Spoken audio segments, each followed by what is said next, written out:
Hi, this is William Ramsey. Welcome to William Ramsey Investigates. On tonight's show, I'm going to read from a book on a subject matter I've been very curious about. It's the story of Gilles de Rais, or Gilles de Retz, or Gilles de Montmorency. So he's known by many names, but he was the Marshal of France during the 15th century. And he came to my attention through my readings of Crowley, who wrote something called the Banned Lecture about Gilles de Rais, which was supposed to be given at Oxford University in 1930, but it was banned. And the lecture that he was supposed to give is still in his writings, but it's based upon the life of Gilles de Rais. There's a bunch of French historical authors who have written about Gilles de Rais, and there's a number of books about him. He's also known as Bluebeard.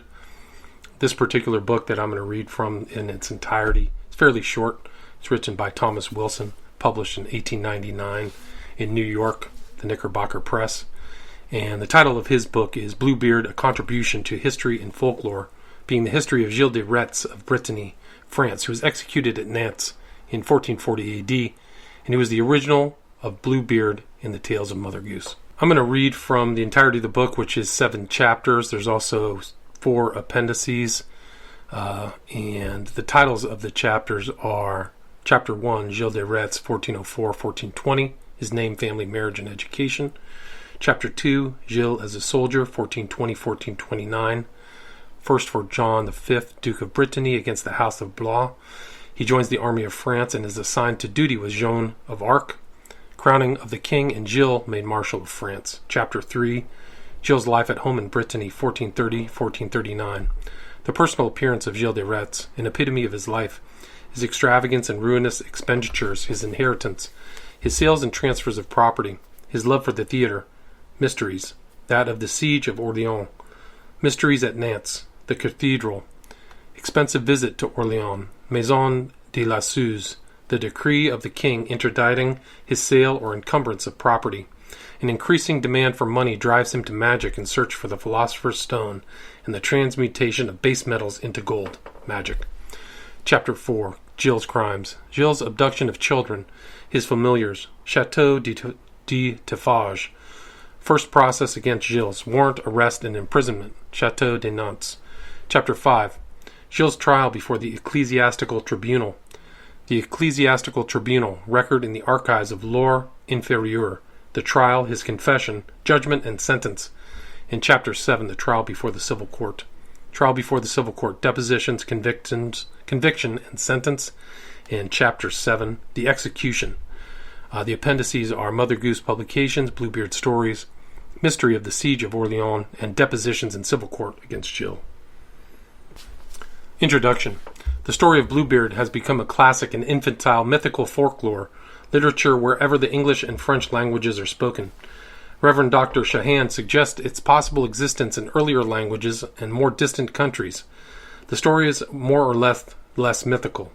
While it does not follow history with any pretense of fidelity, it has come to be recognized by the historians and literati of France as representing the life of Gilles de Retz, or Rais, a soldier of Brittany in the first half of the 15th century. He was of noble birth, was possessed of much riches, was the lord of many manors, had a certain genius and ability, made some reputation as a soldier at an extremely early age, fought with Joan of Arc, and was Marshal of France. At the close of these wars he retired to his estates in Brittany, and in connection with an Italian magician, he entered upon a search for the elixir of youth and the philosopher's stone. Together they became possessed by the idea that the foundation of this elixir should be the blood of infants or maidens, and, using the almost unbridled power incident to a great man at that early date, in that wild country, they abducted many maidens and children, who were carried to some of his castles and slain. Suspicion was finally directed towards him. He was arrested, tried, convicted, and sentenced to death and executed in the city of Nantes, October 27, 1440, at the early age of 36 years.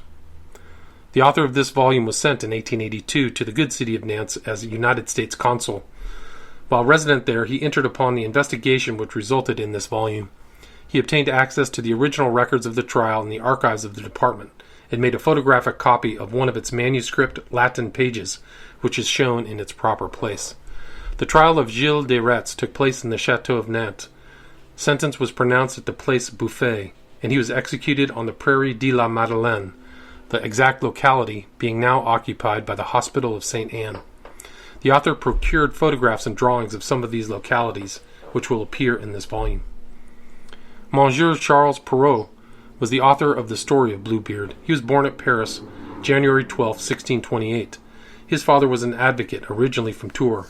He was the youngest of 4 brothers. The oldest, Peter, was destined for the bar, but became the Receiver General of Finances under Louis XIV, and his Prime Minister Colbert, though he afterwards fell out of favor and died in poverty. Claude studied medicine, and Nicholas theology. Charles was taken up by Colbert and made superintendent of public buildings throughout the kingdom. While in this position, the erection of the observatory and the reconstruction and completion of the Palais du Louvre were determined upon. Plans for these buildings were to be decided by competition, and the renown of the name of Perrault is greatly increased by the fact that Charles's brother Claude, although educated as a doctor of medicine and not as an architect, designed plans which, after much discussion and investigation, extending even to Rome, were finally adopted by the king and his minister. Charles Perrault became a member of the Academy, one of the Immortal 40. He introduced many improvements into their methods, the principal of which was for securing the attendance of members and a continuance of, and devotion to, the work of preparing the great French dictionary. An episode in his life covering several years was his poem of Le Siècle, Le Louis le Grand, and the parallel between the ancients and moderns, which produced a discussion among the most brilliant writers of France.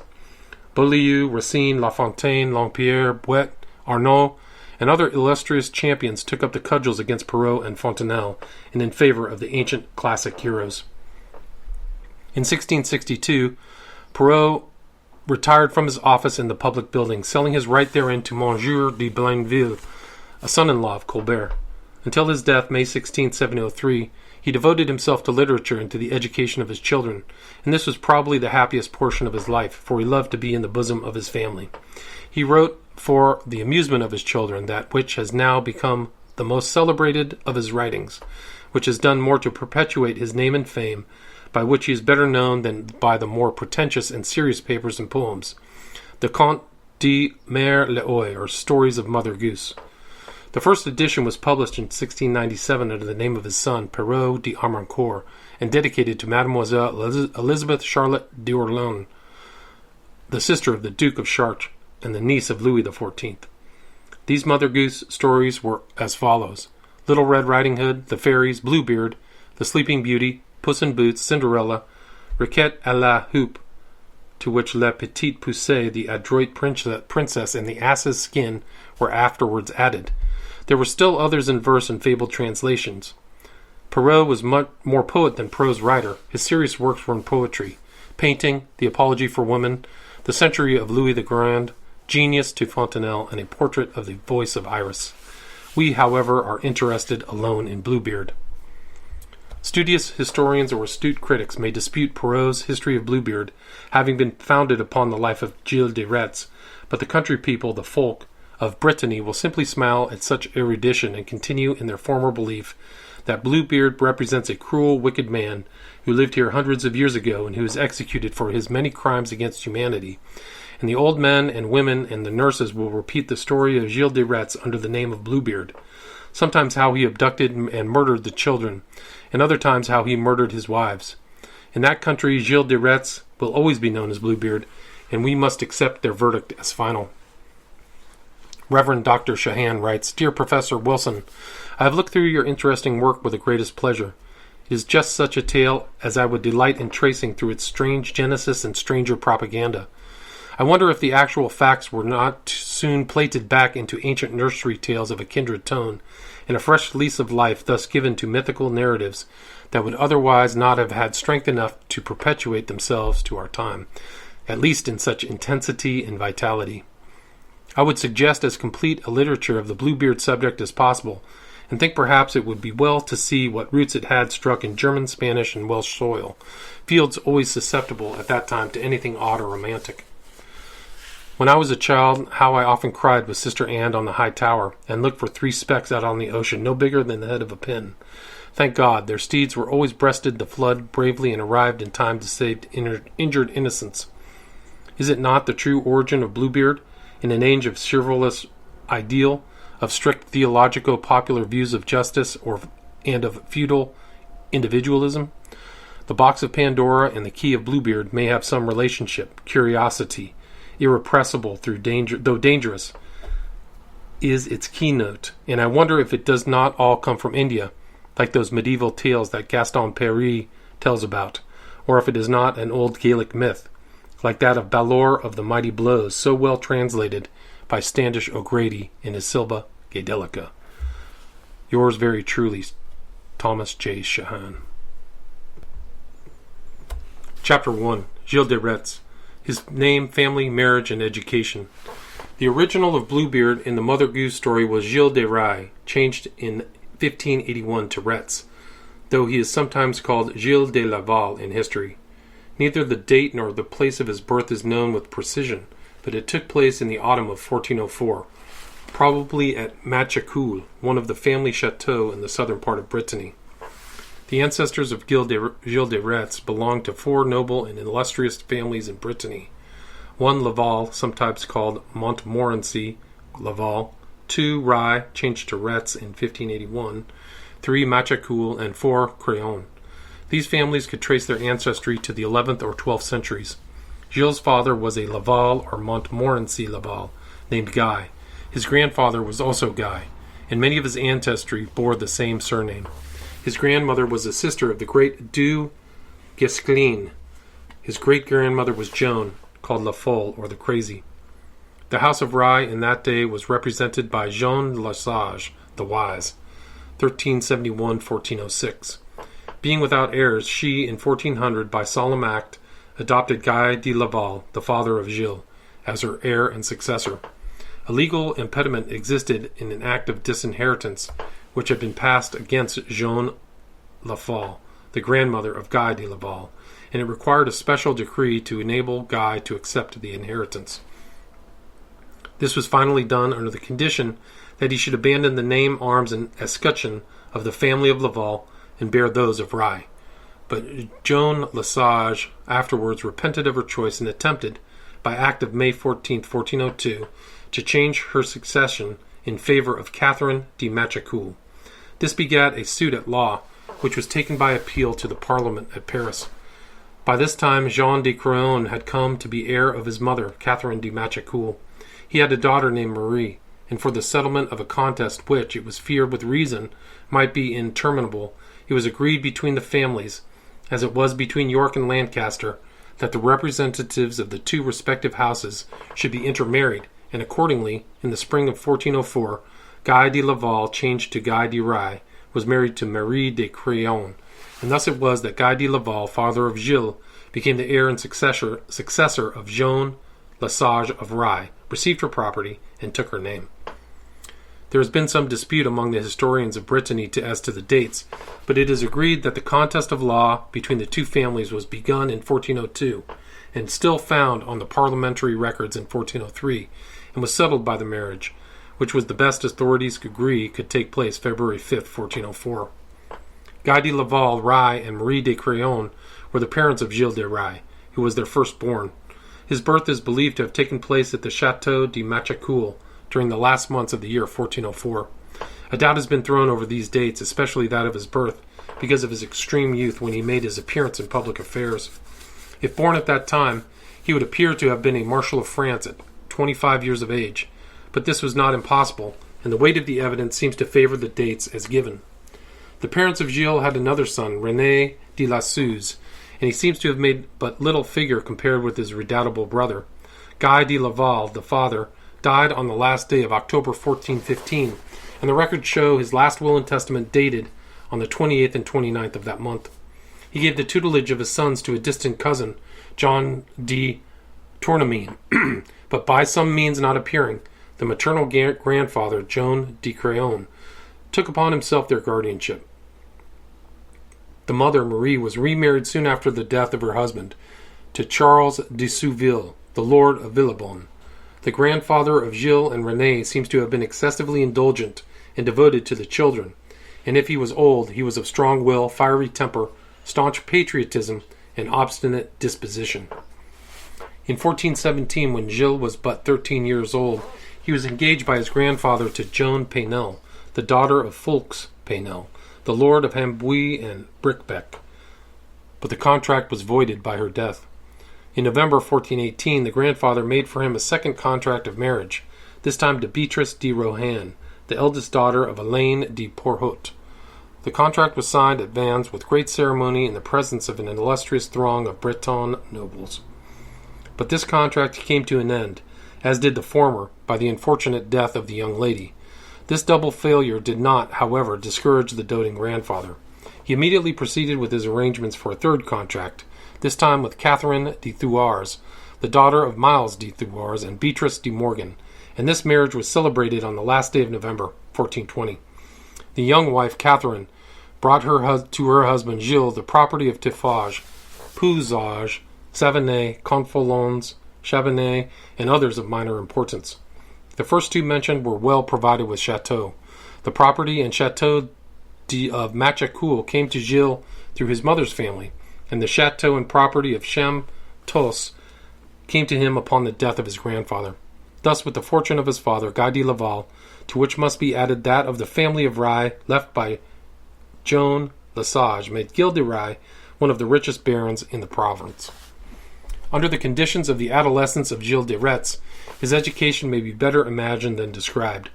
Left at the age of 11 an orphan or a half-orphan by the death of his father, the remarriage of his mother within a year thereafter, the contest of greater or less gravity over his guardianship, which ended in the success of his maternal grandfather, whose best recommendation for the position seems to have been his love for his grandchildren and his subsequent willingness to indulge them, and also his great desire to get them, especially the elder, married and off his hands, a proceeding which he conducted with such celerity that the young man was engaged 3 times, all with pomp and formality, and finally married by the time he was 16 years old. This would seem to afford but little or time or opportunity to obtain an education, even under the best facilities, however studious and seriously inclined he might have been. Education did not stand very high in the province of Brittany at this era. There was much excuse, especially for the nobles and barons of Brittany, for their lack of education. The profession of war seems to have been the highest recommendation, and the shortest, as well as the easiest and most agreeable road to preferment. There is much to be said on the score of patriotism and the needs of the country, for as will be seen farther on, it was an era of war, and Brittany was in the midst of it. The education in arms was almost inevitable. It had greater attraction for Gilles than books, arts, or sciences, and it appeared that his grandfather allowed him to pursue his own wishes and desires without even an attempt at control. Gilles, during his trial, said, quote, "In my youth I was allowed to go always according to my own sweet will," unquote. Nevertheless, he spoke 3 languages, Latin, French, and Breton, and had some knowledge of chemistry, and it seems to be without question that he had a library, so well chosen as to be an object of commendation and attraction to highly educated persons. In the inventory of his effects, taken in 1436 and found among his records, is a receipt of Jean Moncler given to Jean Bouret for a copy of Ovid's Metamorphoses, described to have been in parchment covered with leather gilt, with copper clasps, and locks of silver gilt, with a crucifix of white silver on the back. Chapter 2, Gilles as Soldier, 1420-1429. First for John V, Duke of Brittany, against the House of Blois. He joins the army of France and is assigned to duty with Joan of Arc, crowning of the king, and Gilles made Marshal of France. In the condition of his country at that time, it was but natural that this handsome, impetuous, rich, and powerful baron should take up arms as his profession. France and England were in the midst of the 100 Years' War. Brittany, Gilles' own duchy, had been, since the death of John IV, engaged in a civil war over the succession. The family of Montfort, son of a younger son, had gained victory over the Penthièvres and Blois, daughter of an elder son. Gilles' father and his family had fought on the side of Blois, but on his defeat they had made their peace with the victorious duke. When Gilles was about 16 years old, an incident occurred which renewed the civil war and swept him into its midst. The head of the Blois family, with his mother, the daughter of de Clisson, set a trap for John V de Montfort, Duke of Brittany, inviting him, under a flag of truce, to a friendly conference to be held at the castle of Champtoceau. This conference was only a pretense. The flag of truce was violated, and John V was entrapped and held prisoner. He was treated with great severity, bound in chains, and cast into a dungeon. This inhuman treatment on the part of the Blois and Penthievres, being in violation of every principle held sacred by men and soldiers, aroused the indignation of the Bretons to a pitch beyond control. The peculiar interest of this, to the present memoir, is that, while the ancestral family of Gilles de Rais had always theretofore fought on the side of the Penthievres and Blois, they now turned to the other side and took up for John V of Montfort. De Guesclin, the uncle, and Brumoire, the grandfather of Gilles de Rais on his father's side, were now dead. But Jean de Craon, his grandfather on his mother's side, he who had been so indulgent a guardian, still lived, and on the 23rd of February, 1420, a few months before the marriage of Gilles, they repaired to the town of Vannes, attending upon a session of the States General, convoked in the absence of the Duke by his wife. Part of the ceremony of Gilles and his grandfather was the oath of allegiance for the deliverance of their prince. Quote, "We swear upon the cross to employ our bodies and our goods to enter into this quarrel for life and for death," unquote.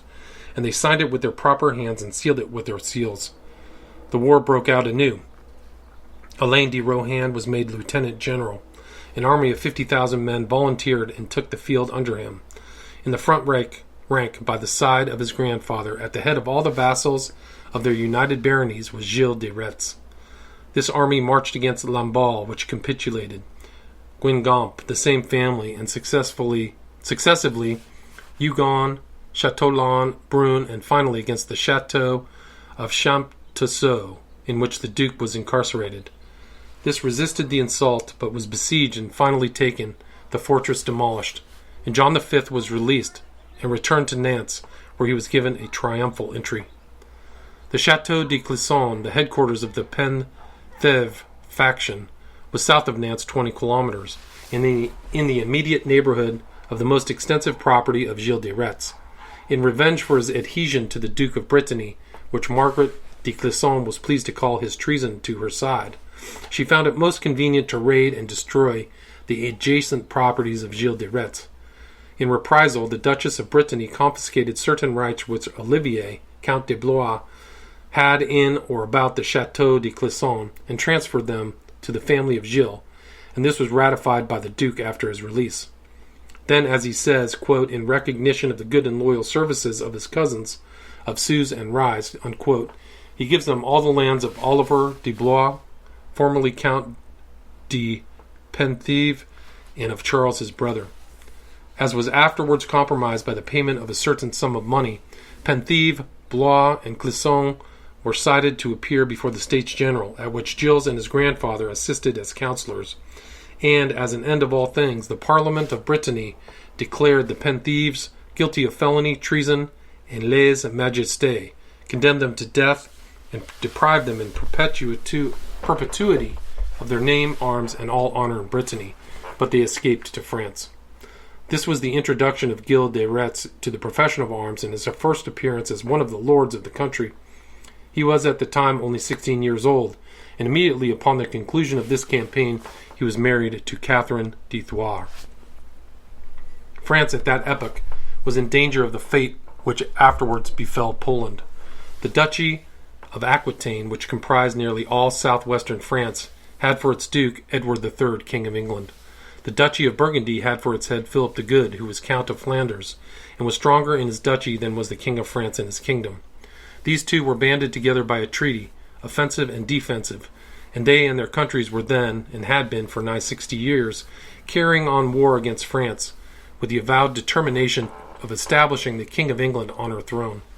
The Duke of Bedford, son-in-law of the Duke of Burgundy, was the English general commanding in France. The Count of Richemont, the second son of the Duke of Brittany, was also the son-in-law of the Duke of Burgundy. Thus these strong nobles, princes, and kings were allied against France.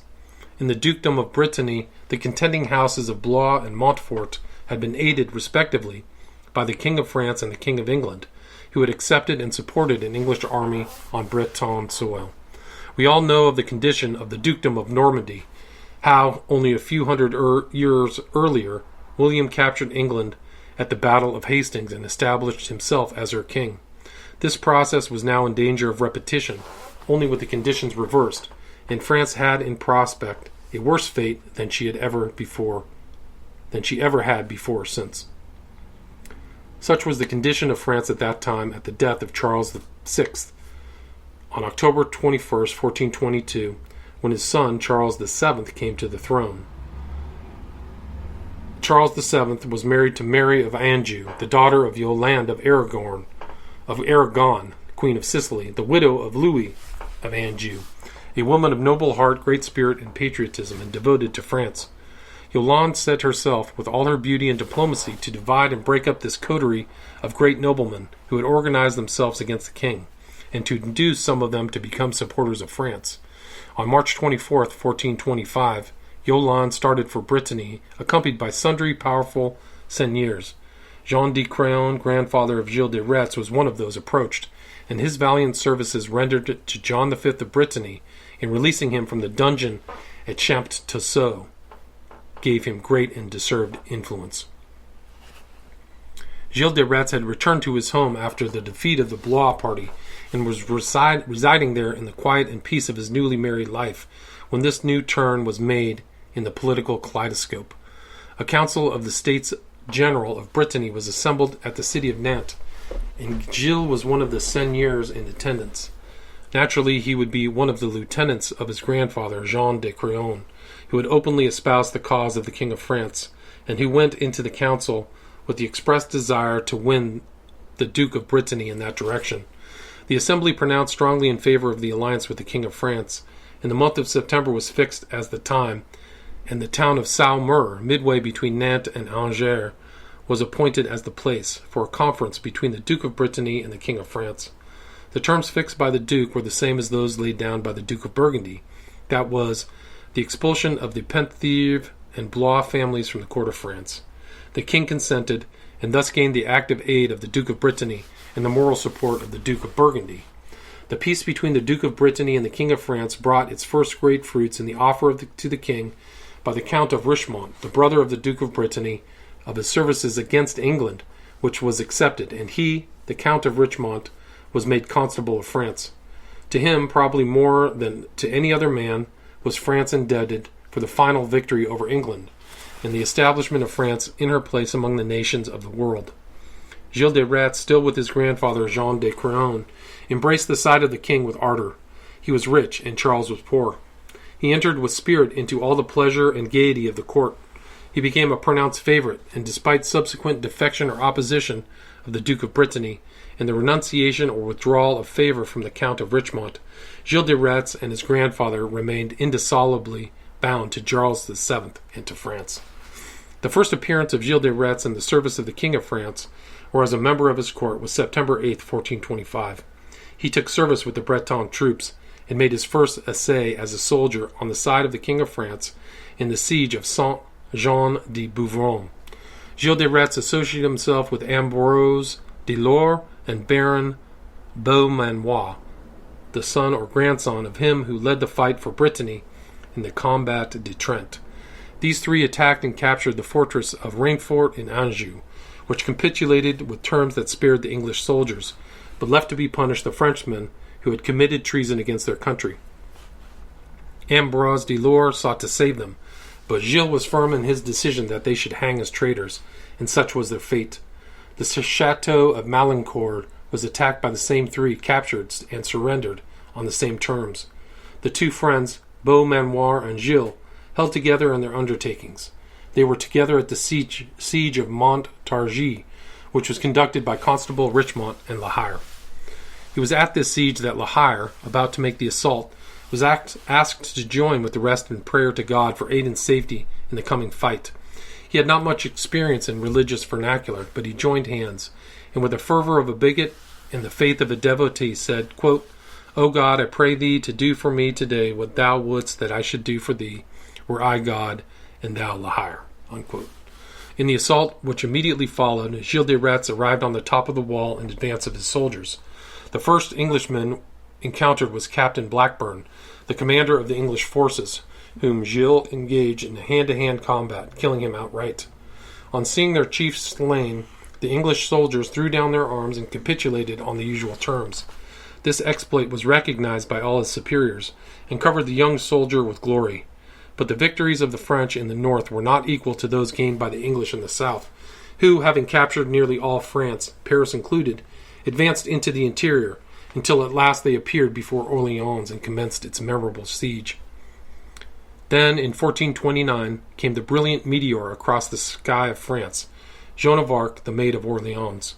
Her visions at Dorme Remy, her travels across France, passing safely through the lines of the enemy, her arrival at the castle of Chinon, her presentation to the king, her assault and capture of Orleans, are all matters of history.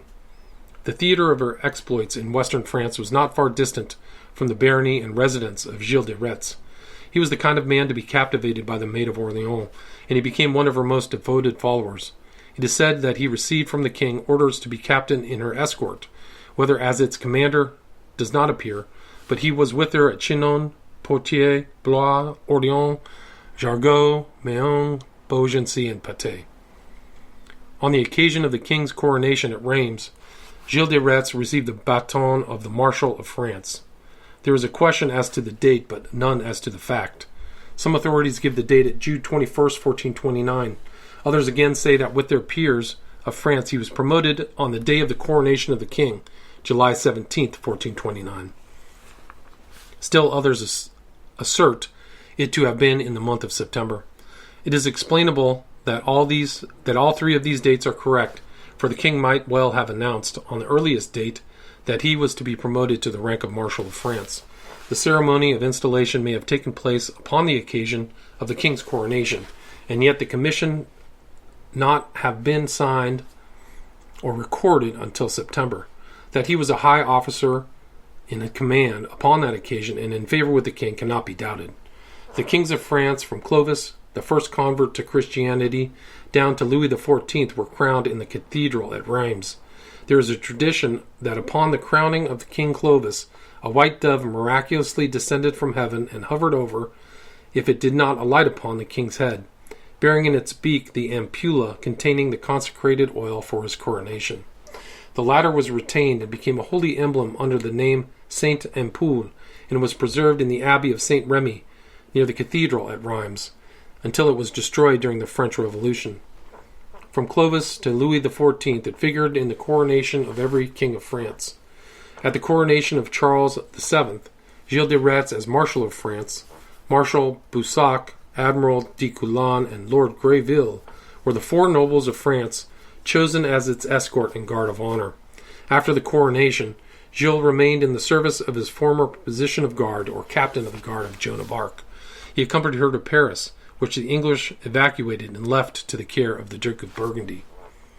The capture of Joan at Compiègne took place May 20th, 1430, and her execution May 30th, 1431. There is no evidence reported of Gilles' presence during any of this time. There has been found among the records of the barony of Rais a paper wherein he acknowledged a debt to, quote, Roland Malvoisin, captain of Prinquet, sum of 28 crowns of gold, for the purchase of a horse, saddle, and bridle, promised to his dear and well-beloved Michael Macaffer, captain of a certain company, as soon as they arrived at Louviers, in order to engage said captain to come with him on this voyage, unquote. The paper was dated December 26, 1431, and is signed in his own proper hand. Chapter 3. Gilles' life at home in Brittany, 1430-1439. The personal appearance of Gilles de Retz, an epitome of his life, his extravagance and ruinous expenditures, his inheritance, his sales and transfers of property, his love for the theatre, mysteries, that of the siege of Orleans, mysteries at Nantes, the cathedral, expensive visit to Orleans, Maison de la Suze, the decree of the king interdicting his sale or encumbrance of property. The increased demand for money drives him to magic, in search for the philosopher's stone and the transmutation of base metals into gold. Magic. There are but two known portraits of Gilles de Retz. That is in the place of Versailles is purely imaginative, and was only made to complete the series of the Marshals of France. It is not known by whom or at what time the other was made. In 1438, Gilles was 35 years old, tall, handsome, and well-formed. He showed in his face, figure, and in every movement his spirit and pride. He had a high rather than broad forehead. His nose was prominent and slightly aquiline. The nostrils were large and thin, and on occasions of anger spread and quivered in an interesting and threatening manner. His lips were rather thin but well colored, and had a tinge of delicate and refined sensuality. Like many of the Breton race, his complexion was fair, his eyes large and blue, and his eyebrows and lashes long and black. His hair was also long and black, and beard the same. It was soft and silky, with its raven blackness became shiny, giving it a tinge of blue-black, which may have served as a foundation for a pseudonym in that country. His neck was neither too short, too long, nor yet too large, but seemed a full column of nervous strength, calculated to support solidly and well his head and brain, with whatever of pride, audacity, and confidence it might have. His shoulders were square, his body long, and his waist small, while the bust and hips were large and fairly placed upon the muscular legs, which stood straight under him, giving his body firm support. His fingers were long and tapering, his hands small, and their fair complexion, when brought in contact with his velvet costume and lace ruffles, showed them to good advantage. Thus he had the physical appearance of an athlete, trained in all the exercises of the body, of much strength, a good walker, a good rider, and capable of any feat at arms. Michelet, the historian of France, describes Gilles as of bon intendement, belle personne, et bonne façon, lettre de plus, and appreciant force le que parlient avec elegance les langues latines. The mayor says that Gilles, when he appeared before the court, was dressed in pantaloons, tight skin, after the fashion of the day, in shirt and vest all of white wool, with boots also white. Over this was a doublet of pearl gray silk embroidered with gold, and a hood of ermine, a sash of scarlet about his waist, which supported a poniard with red velvet scabbard. He wore his military and seigneurial medals and orders, and about his neck a chain of gold with a requillary. From the latter he never parted. How much of this description is actual and how much imaginary will probably never be known, but in the attractiveness of his person and manner, Gilles de Rais compared with the best of his race in that country, and the foregoing might have been a fairly truthful representation. He seems the model of a gentleman of his time, his life being divided between the chase, war, and his adventures. He had beauty, force, riches, and occupied the highest rank among the nobility of his province. To him, nature and fortune had been blindly prodigal in their gifts. On Gilles' return from service in the army of France after the murder of Joan of Arc, he retired to his chateau, dwelling alternately at Machecoul and Taffage, with an occasional visit to his Hotel de la Suze in Nantes. He engaged in no serious business, but apparently resigned himself to domestic pleasures and happiness. He established himself in a princely fashion. The interiors of his chateau were decorated in the most magnificent and luxurious manner possible. He maintained a small army, the members of which were in his own pay. He was passionately fond of music. He purchased instruments and organized all sorts of musical competitions and displays. He established a religious hierarchy, having as a member of his own household a pseudo-bishop with a large retinue, and all the necessary paraphernalia, including rich vestments for his servants and expensive decorations for his chapels. This luxurious, magnificent, expensive mode of living was carried on for so long a time, increasing to such an alarming extent that his brother René presented a memoir or petition to the king, called in history Memoire de Héritier, wherein these expenditures and extravagances were set forth at great length, and with as much detail and redundant phrase as though it were a bill in equity. This memoir ended with the prayer that the king should pass a decree against Gilles, interdicting him from making sale, transfer, or alienation, or mortgaging or pledging any of his property. This process is not unknown to French law. Without having the law of primogeniture as in England, the heirs had yet had certain rights, which, consequent upon the death of Gilles, would accrue to them under the law of France, and thus it was that the king was prayed to take the necessary steps for the protection of the rights of the heirs. In this proceeding his brother, René de la Suze, seems to have been the principal and moving spirit, although he was afterwards aided and abetted by his cousin, Guy de Laval. From the Memoire de la Héritière, we get a knowledge of the property of Gilles de Rais, the list of his lands, possessions, and income, with his family ancestry, through which he received them, was as follows. From the house of Rais, left by Jean de la Sage, first the title of baron, then the rank of dean of barons in the duchy of Brittany, with its chateaux and dependencies in great number, of which the principal are only named: Machecoul, Saint-Étienne, de Mermort, Porncey, Princey, Vieux, Ile-de-Bouin, etc. From the house of Montmorency-Laval, the original ancestry of his father, independent of his adoption by Joan Lesage, the seigneuries of Blaison, Chamille, Fontaine, Milon, Gratacus and Anjou, of Ambrières, Saint-Auban de Fos-Louvain, province of Maine, and others in Brittany. From the house of Crayon, through his grandfather and his mother, the Hôtel de la Suze at Nantes, the seigneuries and chateaux of Briolet, Champtos and Ingrand's province, of Anjou, Sénéchal, Leroux, Baignat, Bourgneuf, and Rais, Volt, and others. From his wife on their marriage, Tiffage, Bouzage, Chabanais, Confrolange, Chateau-Morant, Savenay, Lombert, Grès-sur-Maine, with Plusieurs autres forbelles et leurs dependencies. The value of this immense property has been estimated at 4.5 million of francs, although this may be exaggerated. His personal property was valued at one time at 100,000 gold crowns, and his income was variously estimated from 30 to 60,000 pounds per annum. It was alleged that he had made sales and transfers of property in an improvident manner and to an unjustifiable extent, dissipating to that extent his patrimony, to the damage of his estate and to the detriment of his heirs. These were given somewhat in detail in the Memories. During some period, most likely in his younger days, and before his services in the army, Gilles de Rais became enamored of the theatre. His taste in this luxury was in the same extravagant style as the chapels, the bishop, and his religious secretaries. There have been many histories of the theatre and the drama in France written by French historians.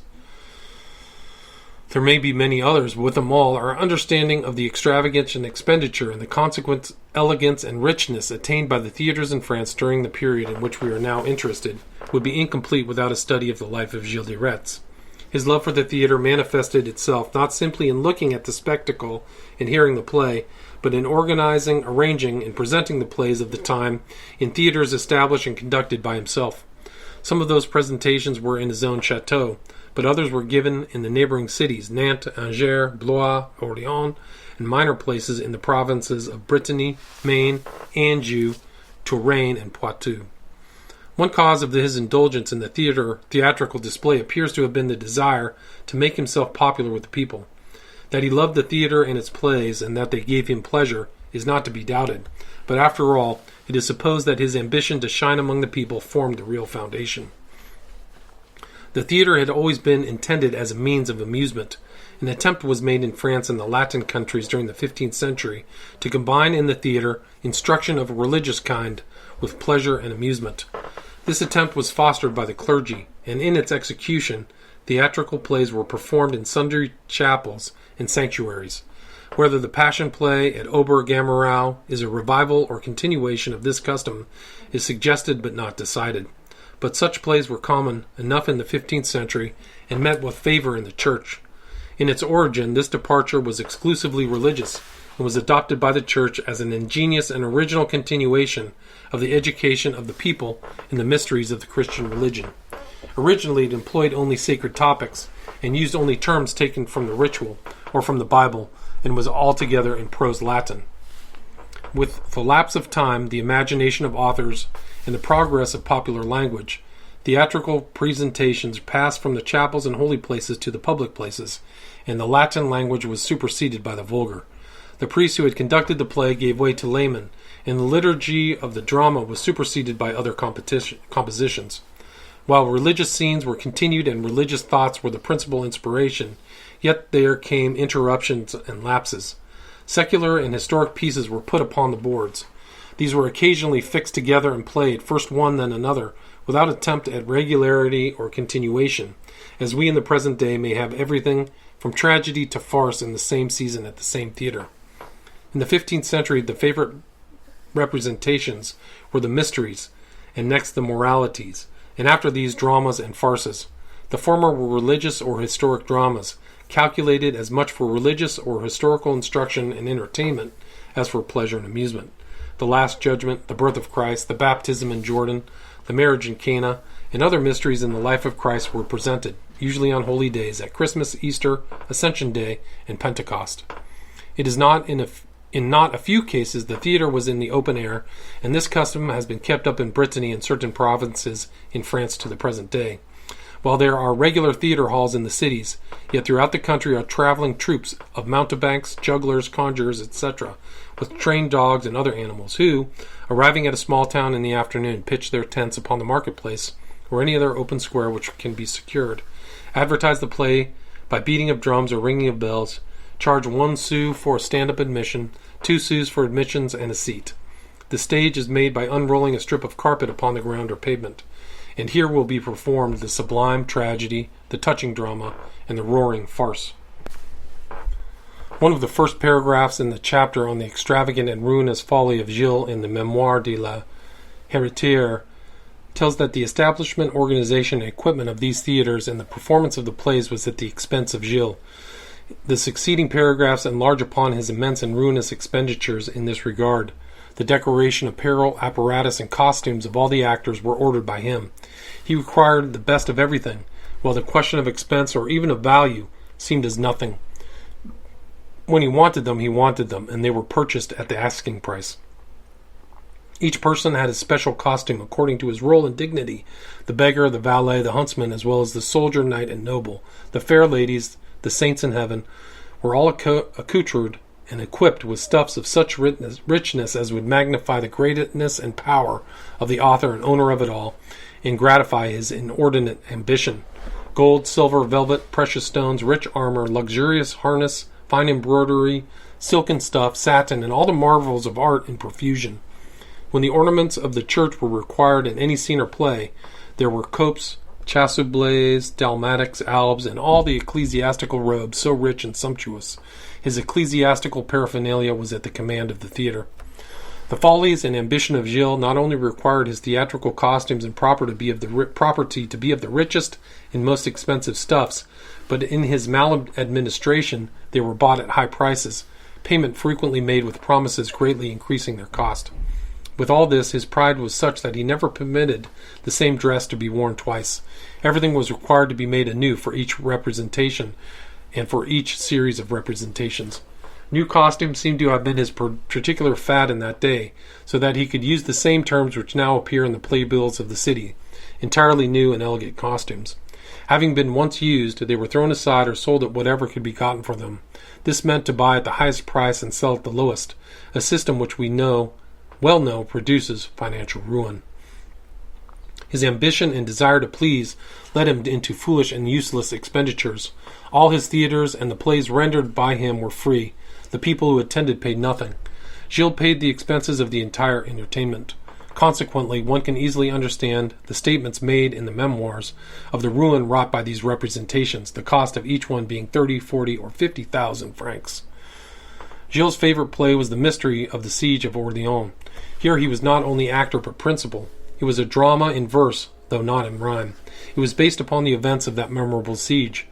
Quicherat says of it that its historic value is nil, not because the author has removed it from the domain of history, but for the contrary reason that he was quite too near, both in space and time, to the events as they happened, and was therefore unable to take the role of historian and make deductions.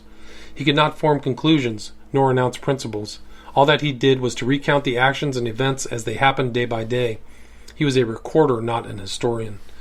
The drama or poem was largely romance. While recounting the daily progress of the siege, it was not a veritable or trustworthy journal thereof. The words put into the mouths of the various actors were probably never spoken by them, certainly never were heard by the author.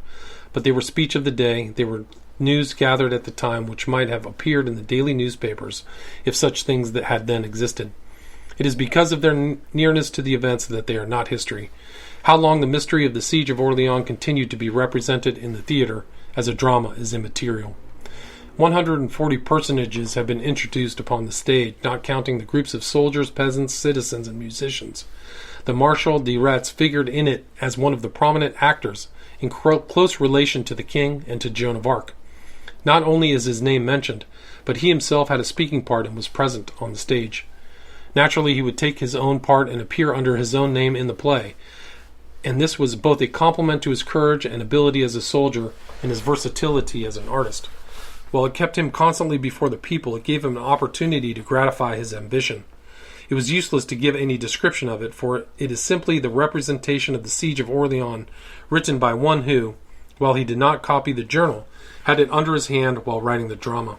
Because it is in verse, it will not be practicable to translate much or any of it, but a few paragraphs will be given, in which Gilles de Rais figured, and will be inserted in the appendix.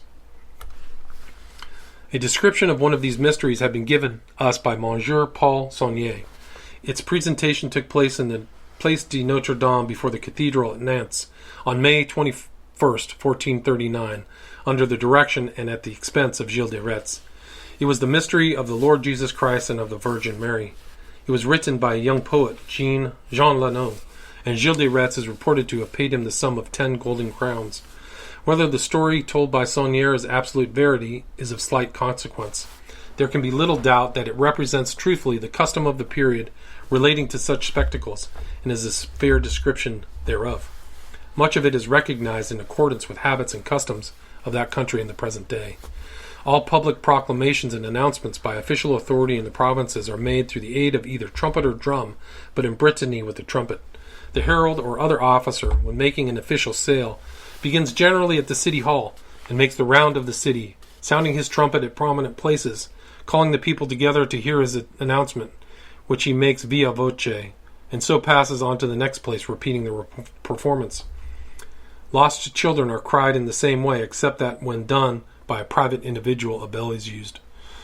In the present case, the herald of arms was richly dressed in the livery of his master, the Baron de Retz, accompanied by a guard of 4 soldiers or men-at-arms, who escorted him and kept a crowd at a distance, while he blew a call on his trumpet, and he made his announcement, which is given as follows: "We, noble and powerful Baron, Gilles de Retz, Marshal of France, Lord of Champotès, Tiffage, Machecoul, Saint-Étienne de Mermort, Pornice, and other places, do by these presents make known that by the express permission of the high and powerful Lord Seigneur Jean de Malstroit, by the grace of God and the Holy Father, the Bishop of Nantes, there will be given on the 21st day of the present month, at 2 o'clock afternoon, at the place of Notre Dame, a presentation of a mystery concerning the life of our Lord and Savior Jesus Christ, and of Madam the Holy Virgin, his mother." When the herald ceased, the soldiers closed up the circle that had been made around him and prepared to escort him to another place, while the crowd cried, "Lies, lies to the marshal, lies to our Lord Bishop." The herald and his men-at-arms departed, and the crowd dispersed. It would scarcely be possible at this late date to obtain a more complete report of the prodigalities of Gilles de Retz than is furnished by Memoire de Héritier, which, as it was sufficient for the king, should be sufficient for us. But there will occasionally crop out of the historical desert of this ancient time a record which, by giving information on a particular subject, lifts the veil from his life and gives us glimpses into certain extravagances, whereby we may imagine the result. One of these, lately found among the archives at Orleans, and contributed by M. Douanel, is a memorandum of a visit of Gilles to that city from September 1434 to August 1435. He was accompanied by his suite and retinue, military and ecclesiastic. His brother René de la Suze was with him, which was the only time they are shown to have been together, and curiously enough, it must have been while the Memoire de Héritier, if not already presented, were being prepared, or at least contemplated, for the decree of the king was published within the next 2 years, yet no mention is made therein of René's presence on this trip. Arrived at Orleans, Gilles de Retz installed himself with his personal adjutants at the Hotel of the Golden Cross, while his suite and high officers with their respective retinues were installed in other hotels until, as the minute says, there was not a hotel in all Orleans but was occupied, if not filled, by him or by the officers and men of his suite.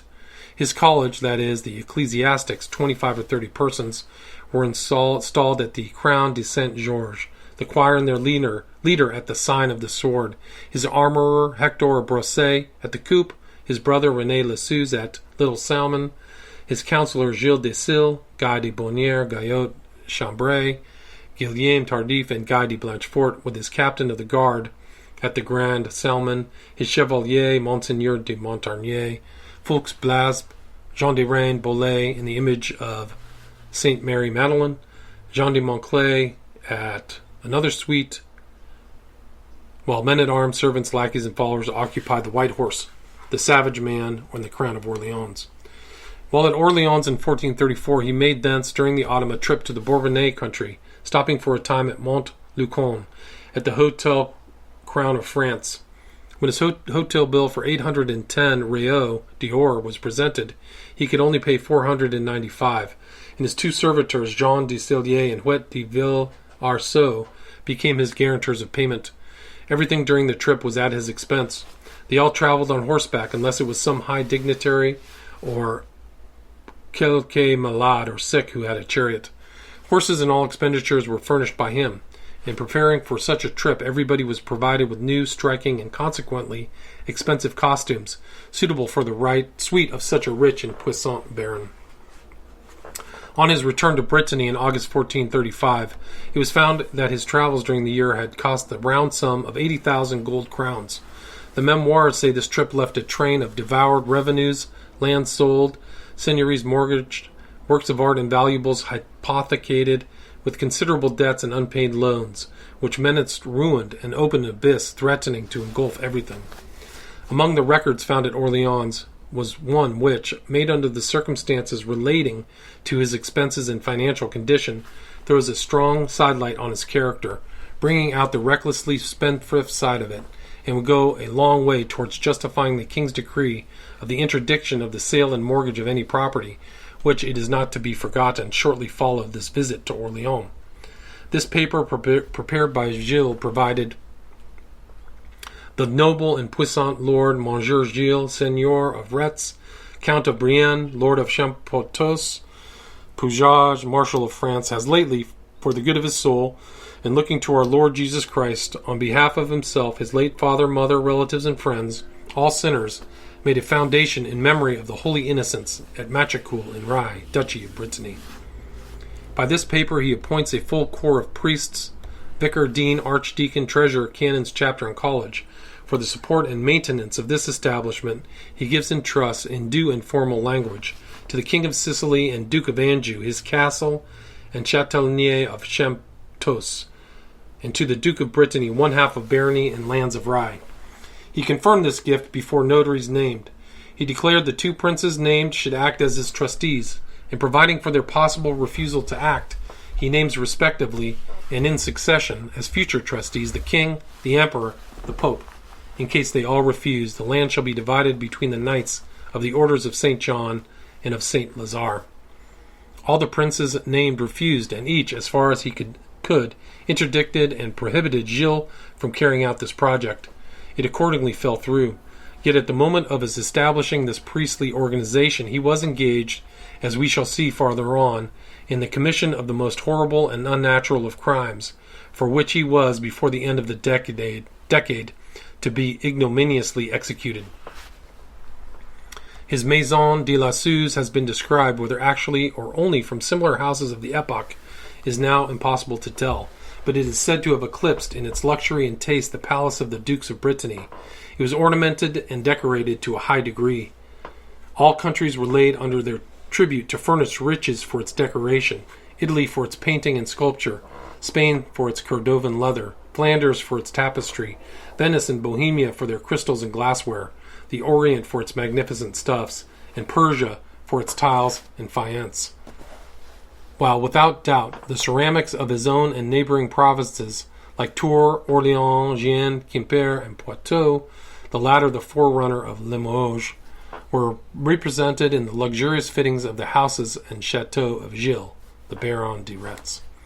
In the Memoire des Héritiers, setting forth the extravagant and ruinous expenditures by which the principal of the estate was being dissipated, was duly presented to the king and necessary proof offered to establish its allegations.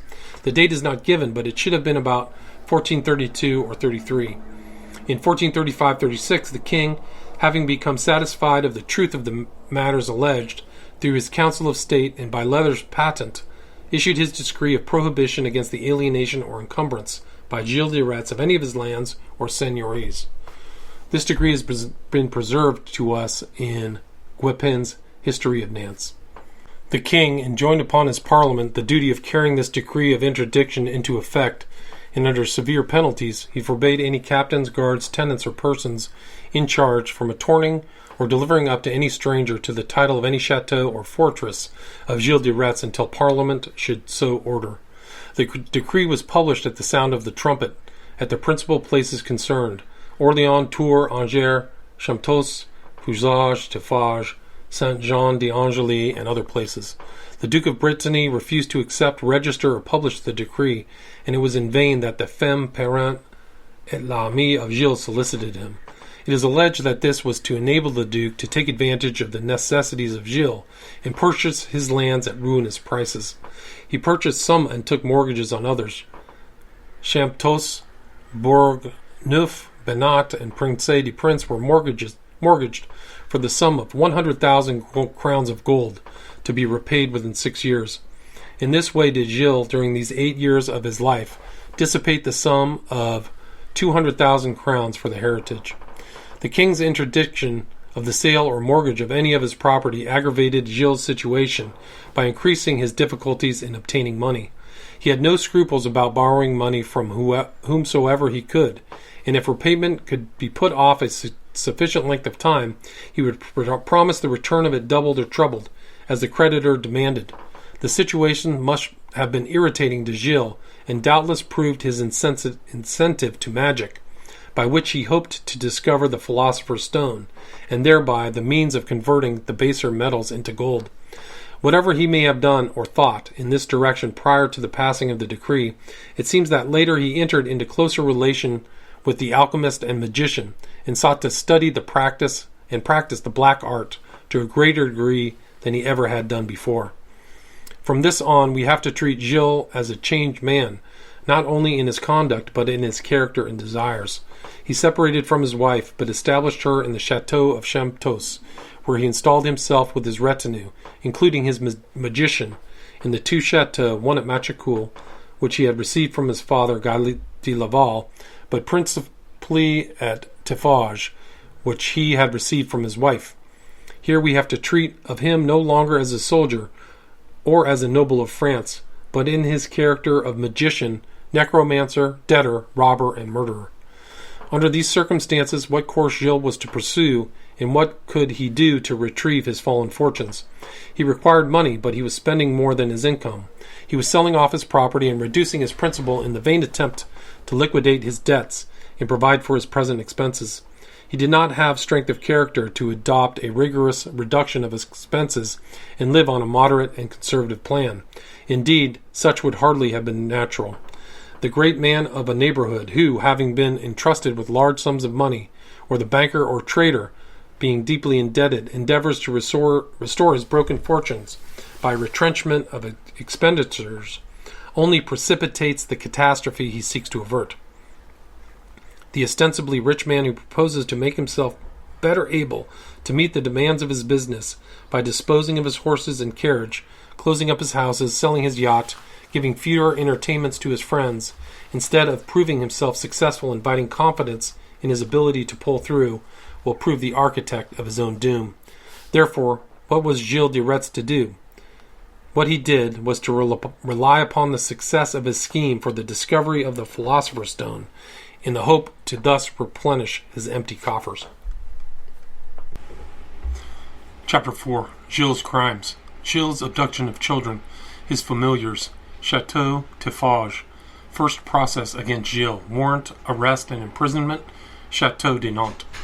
Beginning in the year 1432, a district comprising a large portion of western France, including the southern part of the province of Brittany, the western part of the province of Maine, and the northern part of the province of Poitou, became excited by an undefined fear which, increased by its uncertainty and vagueness, produced in the people a feeling akin to terror. It was not the fear of war, for the people had had an intimate acquaintance with war for many years, nor was it the fear of an epidemic, nor of sudden death, and it was not easy to tell with exactness what it was. It was so indefinite that belief in it was at first refused. It was considered by many to be the result of superstition. Some declared it to be something of the vampire race, which by some sort of resurrection had changed its horrible character, so that it did not wait to prey upon the dead, but made its attacks upon the living, choosing young children and maidens, and timing the place and manner of attack, so that not only was there no defense, but there was also no opportunity for pursuit or recovery. Michelet, in his History of France, describes it as a beast of extermination, unseen, unknown, unnatural, indescribable, invisible, supernatural, omnipresent, possessed of powers of disappearance on the instant, and so of escape, dissolving into thin air. It was believed by many to be a physical manifestation of the evil one. It made its appearance in one place on one day, and at another place the next day, and at a distant place the next. It was here tonight and far away in the morning. It ravaged the country, spreading terror, and leaving in its track not simply fear and mourning, but the torture of insanity and death. There was a mixture of enchantment, of impossibility, about the performance which left it to be accounted for only upon the principle of legerdemain, magic, the black art, and the presence of the devil. On all sides, right and left, east and west, north and south, within this terror-stricken district, sometimes each day for a week, sometimes not again for a month, then not for 3, and again not for 6 months or more, but subject to these intervals came the story from one section to the other of the disappearance, as though by enchantment, of a child or children of tender age. No apparent distinction of sex was made, but the subjects of attack were always young, say from 6 to 16 years, old enough to go about the farm, or from one farm to another, possibly from one village to another, when without warning, apparently without cause, without the slightest evidence as to the means used, and without leaving the slightest trace of the tragedy, suddenly a child was gone. No one knew or could find in what direction it had gone, or how it had been taken. All that the terror-stricken parents and family knew was that their child was here today, and now he or she was not. It was playing about the door only a half hour since. Now it was gone as completely as though swallowed by the earth. No one knew where the blow would fall next. No one knew where his family circle was to be invaded, his house stricken, his child taken. Every care and watchfulness was employed. Consultations were had between the stricken parents. The officers of the law were consulted, and all that was known, apparently all that could be discovered, was that their children were here yesterday, engaged in their little plays or about their own little duties around the house or on the farm, and in a moment, though the most rigorous and extensive search was made, they were gone. Gone absolutely. Gone beyond possibility of recovery. Gone in numbers. Gone from every part of the district mentioned, and no sign or trace left of their fate. Fear, fright, terror took possession of all, and this, mixed with sorrow and grief, broke many a heart, sent many a loving mother in insanity to the grave. The peasants who, by reason of their age and strength, supposed themselves to be safe, walked lightly, as though afraid to put their feet upon the ground, spoke in low voices as if afraid to trust themselves in ordinary tones, and everything throughout the country was done with bated breath, as if in the presence of the dead. The peasants, superstitious at the best of times, were now overcome with fear and gave themselves up a prey to the idea of enchantment and magic, and can only account for the disappearance of their loved ones by the presence of the arch-enemy of mankind, against whom they had no means of fighting, and whose assaults upon their devoted children they had no means of resisting. The frightened parents were tortured by the uncertainty of the fate that had overcome their loved ones. Are they dead? Have they been taken to the realms above or to the tortures below? Are they in prison? Are they still living? Are they never to be seen again? Might they not be in a distant part of the country enduring pains and tortures? Might they not even now be weeping and screaming themselves half mad and demanding the presence and comfort of their mother? In what direction should we go? Has nobody seen them? Has search been made? In what direction have we yet to go? No answer came to all these questions. The fate of the children was an impenetrable mystery. Did the parents recover from it? Yes, they became accustomed to it. Human nature can become accustomed to anything. Their fate seemed better, not because it was better, but because, not getting worse, they got used to it and were able to stand it better. The first theory upon which the people settled was that the disappearance of their children was due to fairies, to evil genii, to a supernatural and mysterious enemy. That this mysterious enemy was supernatural they did not doubt. This belief served to increase the pangs of their grief, and to render the unknown and undiscoverable fate of their beloved ones more horrible to contemplate and more difficult for the parents to bear. They felt themselves incapable and incompetent to war against this mysterious, devastating, supernatural force. Hence they resigned themselves to the affliction, considering it to have been sent upon them by Almighty God as a punishment for their sins. They did not know what sins they had committed, but felt sure that nothing they had done would justify even Almighty God in the abduction of the little ones who had not been at fault, and the torture of the parents incident thereto, so they rebelled against their fate. The disappearance of children did not at first create great excitement among the people. Their disappearance was explained in a natural manner. Some accident had happened to them. Possibly they had fallen into one of the many rivers and were drowned. The lakes and rivers were plentiful, their waters deep, their currents swift, and the banks steep. One child here in one province, another child there in a distant province. Such a disappearance did not count for much. It did not unduly or wonderfully excite the people.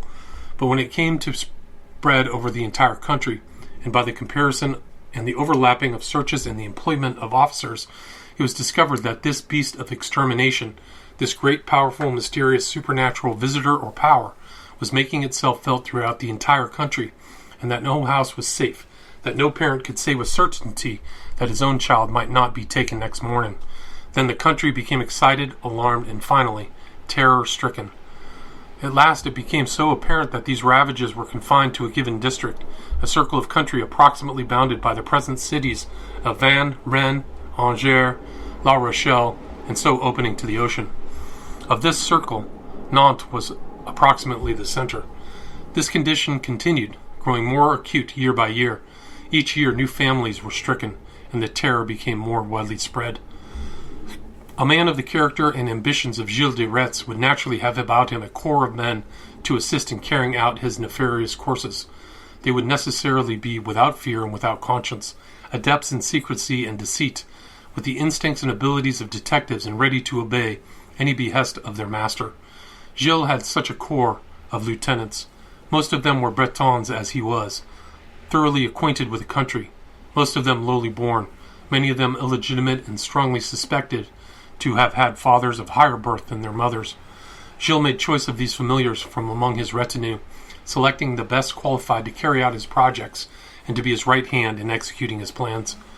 The names of some of these have been preserved to us in the process against Gilles: Eustache Blanchet, Henriette Griart, Jean Rossignol, Gilles de Sille, Hughes de Beaumont, Etienne Correlot, alias Poitou, Robin Romulart, and one woman, Perrine Martin, alias La Meffray. These performed for Gilles the role of secretary, aide-de-camp, assistants, guards, spies, or servants, as occasion demanded, and became identified in the minds of the peasants as servants and representatives of Gilles de Retz. They spent practically their lifetime in his service, and toward the end of their career they came to be feared throughout the countryside as much as Gilles himself. Indeed, it was their actions which first attracted public attention towards him. It came to be noted that when infant or child had disappeared, some of these had been seen in the neighborhood, and when all things pertaining thereto were so mysterious, the people stood ready to catch at any straw which might serve as a possible solution. The wiser persons, who were not so superstitious and did not attribute this disappearance of children to supernatural causes, but to the action of fiends, discovered and remarked the coincidence of the presence of some one of these with the disappearance of an infant. The attention of the officers was turned in this direction, and certain suggestions or suspicions were given to the bishop at Nantes, who thereupon determined to open a secret inquest for the solution of the mystery. By this means the matter was brought to light. The most prominent and powerful of these familiars of Gilles de Retz was an Italian priest and alchemist, Francois Prelati. He occupied a position different from the others. One of the before-mentioned familiars, Eustache Blanchet, a soi-disant priest belonging to his ecclesiastical retinue, appears to have been better acquainted with the private affairs of Gilles de Retz than any other, and to have been entrusted with higher powers, and sent oftener on journeys of diplomacy and confidential business. For what purpose he should have been sent to Italy can now only be surmised, but in the year of 1436, while in Florence, he met Francois Prelati. His history has been given by Saunier, but no one knows how much of it is fact and how much romance. It appears, however, that Prelati was born in Monte Caton in the Valle Nero, and that he was educated as an ecclesiastic, admitted to orders, and given the tonsure by the bishop of Arezzo. He became interested in the study of the occult sciences, especially chemistry, or as it was called then, alchemy, and his love for this science overcame his desire for ecclesiastical service. He was about 45 years of age when he became acquainted with Gilles de Rais. He was well-bred, highly educated, of elegant manners, handsome in appearance, well-kept, cleanly in person, devoting much care to the welfare of his hair, beard, and hands, all of which repaid and showed the attention bestowed upon them. He was a good conversationalist, of smooth, insinuating, and seductive manner. He spoke Latin as well as he did Italian. His French was excellent, probably better than that of Gilles or the Bretons with whom he associated, while a slightly broken pronunciation conspired to make it more attractive. He had a brilliant and sparkling wit and an active imagination, and was well posted in the affairs of the world, and attractive to his fellows, whether men of letters, men of affairs, or des hommes de guerre. The description given of him would indicate his appearance to have been that of an elegant gentleman. It goes without saying that he was learned as an alchemist and expert as a necromancer. Such was Francois Prelati, the man who had been brought by Eustache Blanchet from Italy to France to teach Gilles de Rais the black art. Gilles, during this period, occupied alternately, according to his pleasure, two chateaux of Machecoul and Taffage. The latter is situated to the north of the village of Taffage, and, according to tradition, occupies the site of an ancient Roman camp and is about 15 kilometers south of Clisson and 40 south of Nantes. The chateau occupies an elevated plateau which forms a promontory between the junction of the creek Crume with the river Sèvre, both of which bathe the foot of the walls on either side. The latter continues its way northward and empties into the Loire below Nantes. The chateau was a castle covering space enough for a city. It is now in ruins except the grand tower and adjacent halls. The walls may be traced with the debris in rows of stones, now covered with sod and grass. It was attacked and burned during the religious wars of the 16th century, but its present ruinous condition began with the breaking out of the Revolution in 1789. The Vendéens, after gaining the Battle of Torfu, occupied it, having repaired it sufficiently to afford shelter and to make it a place of defense. It remained in a fairly good condition until the return of Napoleon from Elba, when it was once again occupied as a recruiting place, or a place of security by the Vendéens. After the Battle of Waterloo and the restoration of Louis XVIII, fearing some further use of it by enemies, the government destroyed it, reducing it to its present condition. The lowlands in the neighborhood are marshy and almost become lakes. The lake of Grand Lieu is not far distant, and others are in the vicinity. The ruins are interesting and the debris is easily recognized. One with a slight knowledge of the arrangement can trace the walls of the structure, as well as the triple cincture of fortifications surrounding it. These are now covered with sod and green grass and used for pasturage, while the level places like the courts within the castle and the parade ground within the lines of fortification are subjected to cultivation. The chateau at Taffage was partially built in the time of St. Louis. The grand tower now remaining is said to belong to that epoch. The large tower, the small tower, the chapel, the great hall wherein the baron presided over his retainers, or, if need be, received such lords and seigneurs as came to visit him, the dining room, the kitchen, scullery, with all their necessary appurtenances of cellar, storehouse, warehouses, well-room, were all in evidence. Bedrooms, halls, parlors, etc., were prepared in abundance for the reception of lords, ladies, and all who might attend upon the occasion of a ball or fete. On another side of the courtyard, but adjoining the main building, was a shorter wing large enough to lodge his knights, men-at-arms, soldiers, servants, varlets, etc. It was, in these regards, similar to most other extensive castles or chateaux, and can be compared to the Chateau of Nantes, where Gilles was tried and convicted. Chateau Taffage was a favorite residence of Gilles de Rais. It was a stronghold, in which, if need be, he could have a great security, and in case of war or attack, could make a good defense. It was large and commodious. Here it was that Gilles de Rais and Francois Prelati, the Italian, had their laboratory in which they endeavored, first by alchemy, then by magic, lastly by murder, to discover the elixir of eternal youth and the transmutation of metals into gold. Here took place the attempt to obtain a conference with the Evil One, with the idea of obtaining his supposed influence in their sublunary affairs. A description of this laboratory has been left us. The chamber was high up in the tower, with communicating passages in various directions, to the large tower and also to the basement, and, as is said, to the oubliettes and the secret passageway to the Crum and so outside the chateau. The laboratory occupied the full diameter of the tower. An immense chimney was on one side of the room, in which was placed the furnace, where the mutilated bodies of many of the dead infants were consumed. The chamber had but 2 windows, one to the north and another to the south, both high up in the wall, both capable of being closed and darkened by solid shutters. Lemire says, quote, "In the highest chamber of the small tower, Gilles had installed a alchemy laboratory, and there employed his 3 sorcerers, 1 French, 1 English, or Picardian, and 1 Italian." And he describes with minutest detail the apparatus employed, quote, "What Gilles desired was that Prelati should make gold, whether by science, by magic, by the intervention of the devil, and by these means united.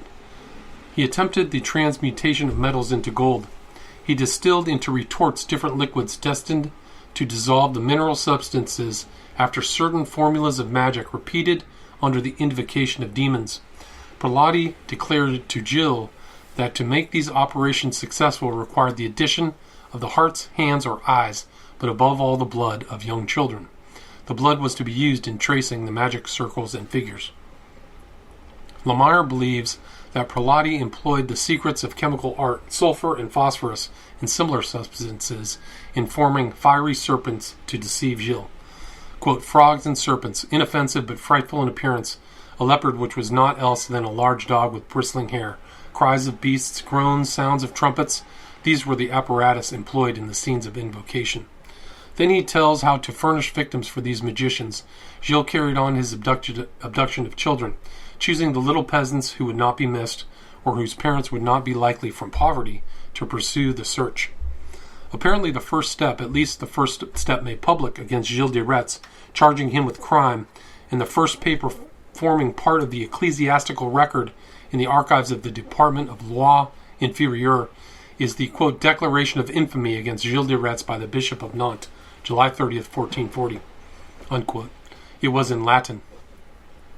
Quote, "To all of whom these present letters shall come, Jean, by the permission of the Holy Apostolic See, Bishop of Nantes, with full assurance of salvation through our Lord and Savior, salute those present.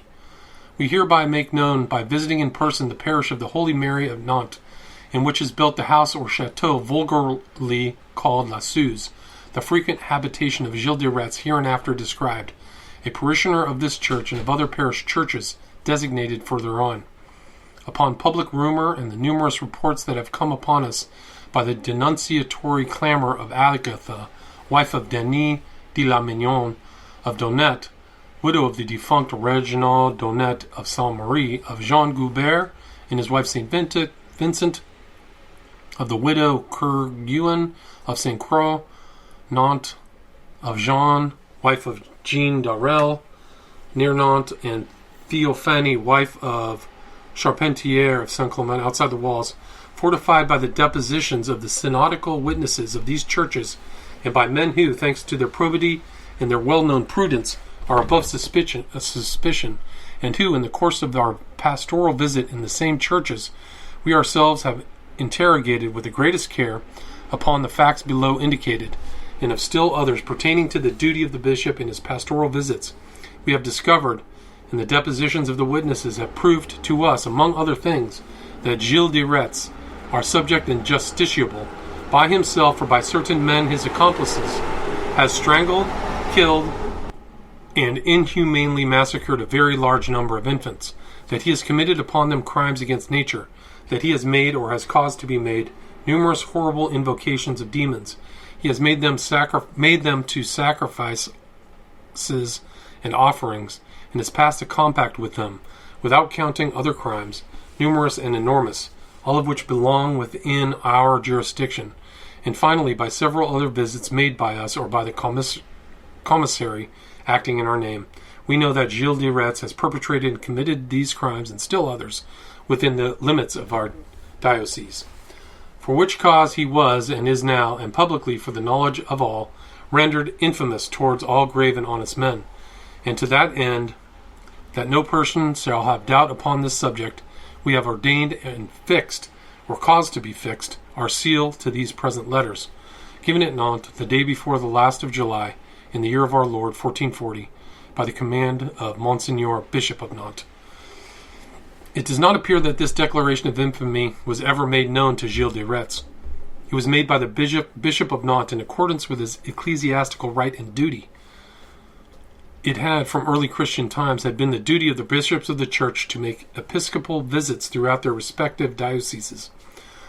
By the capitularies of Charlemagne and Carloman, it became the bishop's right, if not his duty, to listen to any complaints of the common people. This was in the nature of an inquest by church authority into the crimes of high or powerful persons, or into public scandals which were without other rectification. The proceeding might be likened to an ecclesiastical grand jury. It was, like that of the grand jury, a secret inquest, inquisitio famæ, and in this particular instance, establishing the infamy of Gilles, it opened against him the inquisitory proceeding according to the rule. This declaration of infamy, made by the bishop and based upon the complaints he had received and scandals he had heard during his episcopal visit, was the beginning of the prosecution against Gilles. The secret investigation doubtless continued and culminated in the citation of the bishop to Gilles de Rais, September 13th, to appear on September 19th and answer the charges. After the preamble and declarations of the requisite power and authority, and his knowledge of the crimes of Gilles and the public clamor, called in the official document Hurlement Ululoantium, the bishop proceeds, quote, "For these causes we will no longer hide the monstrous things, nor will we allow heresy to develop itself, that heresy which, like a cancer, devours everything, if it is not promptly extirpated, even to the last root. Farther than that, we would apply a remedy as prompt as it is efficacious. Therefore we enjoin you, all in singular, and to those of you in particular to whom the present letter shall come, immediately and in a definite manner, each for himself and without counting the other, without depending upon the care of any other, to cite before us or before the official of our cathedral church, on Monday, the fete day of the exaltation of the true cross, September 19th, Gilles, as aforesaid, designated the Baron of Retz, to submit to our authority and to accept our jurisdiction.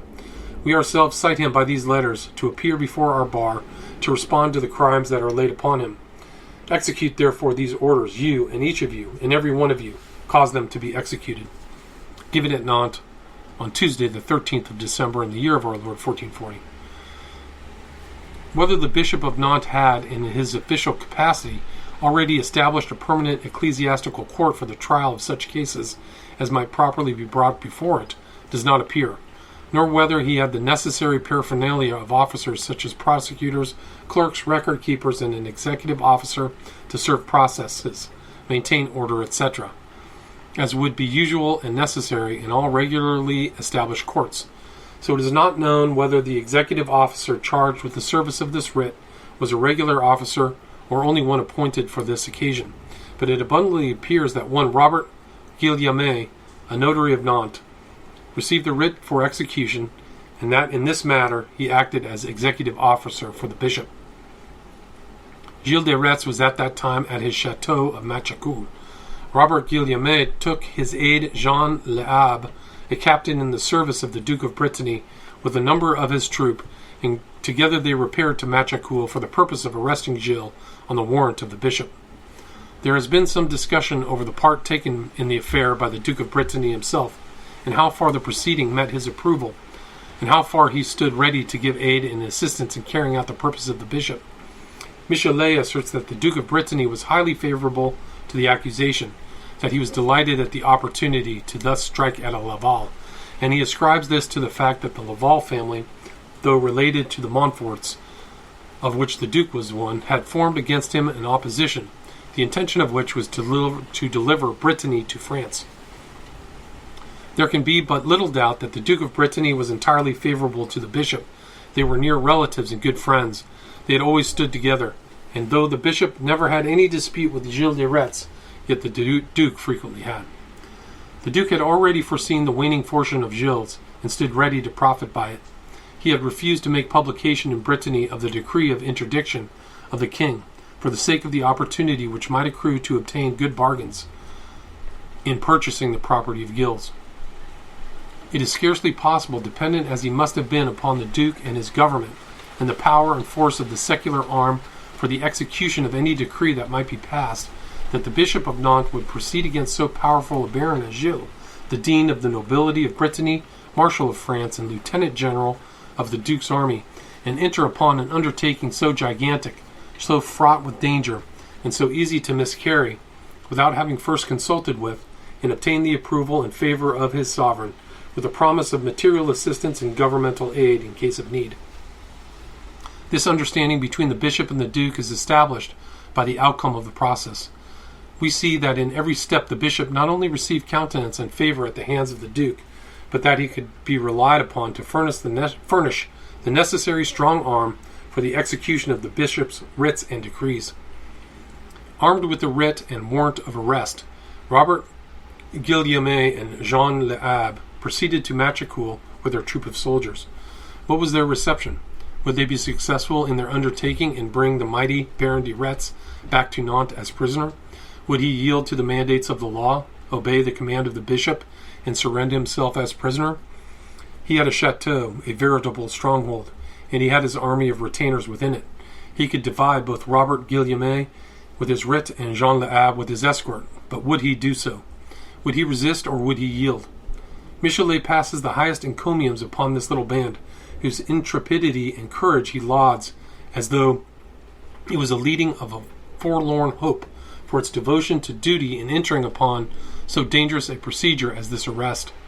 There does seem, however, to have been any reasonable apprehension of danger. If Gilles resisted arrest, he would simply remain within his castle, refuse to open his gate, and bid defiance to the officers.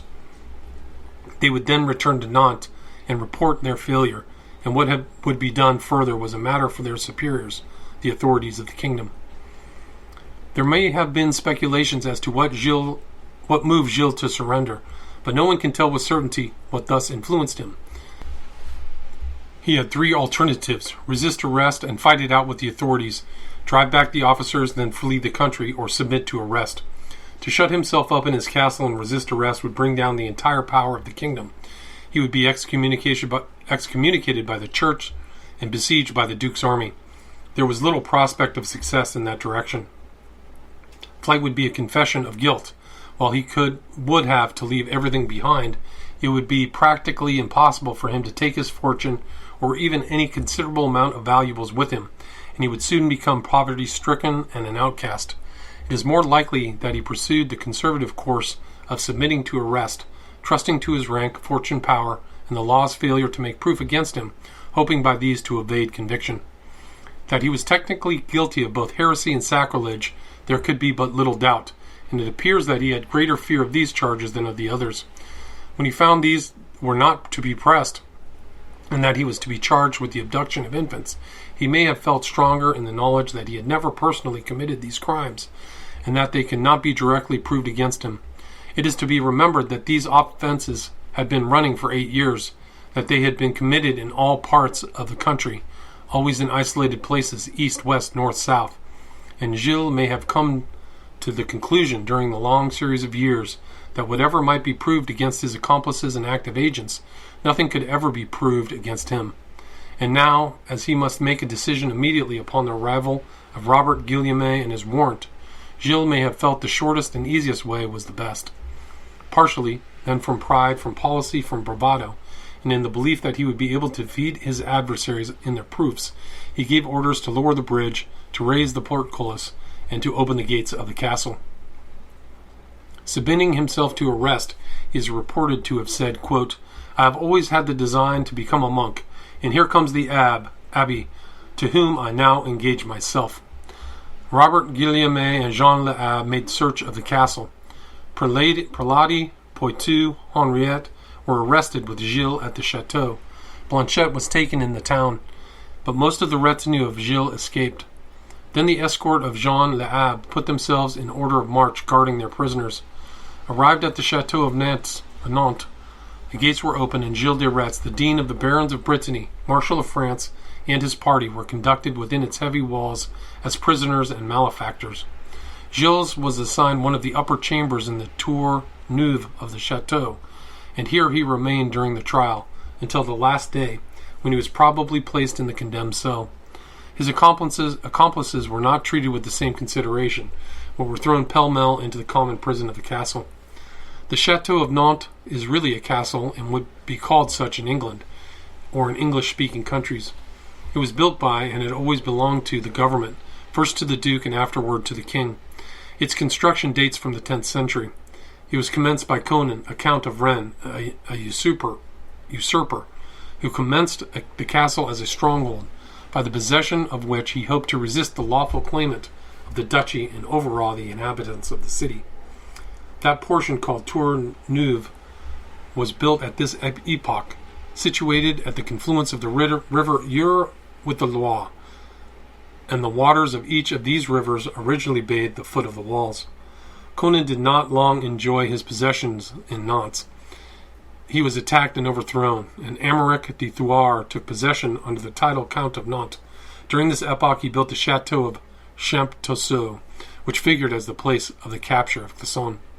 In the year 1207, Guy de Thouars repaired the Chateau at Nantes, and in 1227 Pierre de Dreux enlarged it, and so it remained until the time of Francis II, when, under Du Cherfan, in 1480 to 1499, it was enlarged in its present dimensions. The bastion, or Tour Mercoeur, constructed in 1588 by the Duke of that name, the governor of Nantes, was situated at the angle of State Street and Port Maillard. It has been renewed and restored sundry times since then, but not to affect the integrity of the building as a whole. The Tour Neuve was the prison of Gilles de Rais. In the second story was the Grand Hall, or audience chamber, in which the ecclesiastical court was held. The Chateau of Nantes has figured largely in the history of Brittany and France. It was the official residence of the Count of Nantes. The Duke of Brittany resided there when in the city, and so it was occupied by the kings of France and other great noble personages during their passage through or temporary residence in the city. Charles VIII and Duchess Anne were married in its chapel. The celebrated Edict of Nantes, issued by Henry IV, King of France, in April 1598, by which the Protestants were permitted to exercise their religion without hindrance, was passed and signed in this building. In 1654, the Cardinal of Retz, not to be confounded with Gilles de Rais, was a prisoner here, and thence made his escape. Minister Fouché was a prisoner in this chateau. Madame Sévigné was also held here in 1648, and in 1842, the Duchess of Berry was also prisoner in this chateau. Chapter 5. Gilles' trial before the Ecclesiastical Tribunal. The Ecclesiastical Tribunal, record in the archives of Loi Inférieure. The trial, his confession, judgment, and sentence. The ecclesiastical trial against Gilles de Rais was of course conducted by the bishop. He was the representative of the church in the diocese, and he alone had the authority to act. His name was Jean de Malstroit. He was originally bishop at Saint Brouec, but he had been bishop of Nantes since 1419. He called as his assistants in the trial, to aid by their counsel and advice, the bishops of Mons, of Saint Brouec, of Saint Lô, one of the officials of the church at Nantes, and with them Pierre de la Hospital, president of the High Court of Brittany, whose aid was asked to represent the civil law and to direct the charges, the witnesses, and the debates in such manner that they should come within the civil law. 3 of the notaries of Nantes were made clerks, with a foreign assistant. Robert Guillaume was the executive officer, that is to say, the sheriff or bailiff of the court. The prosecuting officer appointed by the bishop was William Champollion, the curé of St. Nicholas at Nantes. It has been said that the bishop, for a considerable length of time, had been receiving and hearing complaints and charges against Gilles de Rais, and that especially during the last month he had been investigating their truth. In this he was aided by the aforesaid William Champollion, who would thus have been entirely familiar with the charges against Gilles de Rais. It was therefore eminently proper that he should be appointed prosecutor. Whether the bishop had the full power under either the civil law or the ecclesiastical law to make the foregoing appointments of colleagues on his own motion and according to his own will is not here determined, nor does it appear in making these appointments whether the accused was consulted or whether he gave his consent, nor does it appear that he either took or had the right to take exception to them, or any of them by such exception deprived them of the right to act in his case. As to one aide of the bishop, Gilles' consent was asked and obtained before he was allowed to sit. That was Brother Jean Blouin, of the order of Frères Prêcheurs at the convent of Nantes. He had been appointed as vice-inquisitor for the diocese of Nantes by the authority of the Grand Inquisitor of France, B.N. Medici, who had been appointed to that office by the Pope. Great stress is laid throughout the process, wherever this appointment came in question, on the fact that Gilles de Rais had consented to it before the priest took his seat on the bench. Jean Blouin was a man of about 40 years of age, who seemed to have commended himself for his moderation in making a decision, and for his firmness in adhering to it. Abbé Broussard classes him as a digne de tout éloge appris de tout le monde. Another tribunal represented the civil law, and it was by this that secular sentence of execution was passed. In France, as in all countries under the civil or Roman law, and in some of the countries under the common law, there has been a separate jurisdiction of certain offenses for the ecclesiastical court. As a matter of course and necessary for the continuance and good administration of justice, there would be some controversies of which these two courts would have concurrent jurisdiction. It is quite impossible in such a work as the present to go into this question. Those who are interested in the subject are respectfully referred to a general history of these subjects as applied to England. Consult the great work of History of Common Law by Sir Henry Maine. The record of the process against Gilles de Rais in the archives of the Department of Loi Inférieure has been adverted to. We now come to a point where it is almost the entire evidence. It consists of the records of the two courts, one the ecclesiastical court kept by the clerks before mentioned, and to which names of some one or all of three are signed for each day, either Jean Delaunay, Jean Petit, Guillaume Les, or Nicolas Giraud. This record, made each day, apparently was supervised and made official by the prosecutor, William Champollion, and it seems that more than one copy was made of it at the time. This was in Latin, though French was interjected occasionally.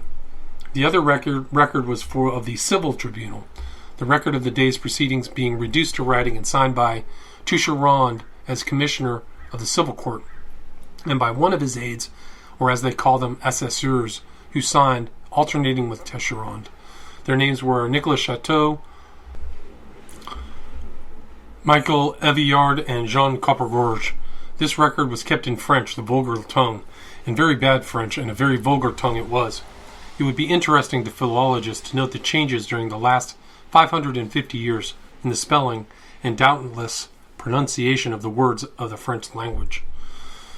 These two records of the trial, the ecclesiastical and the civil, are treated as one, and their originals are filed together in the archives of the Department of Loire Inférieure in the locality designated as Côte 189.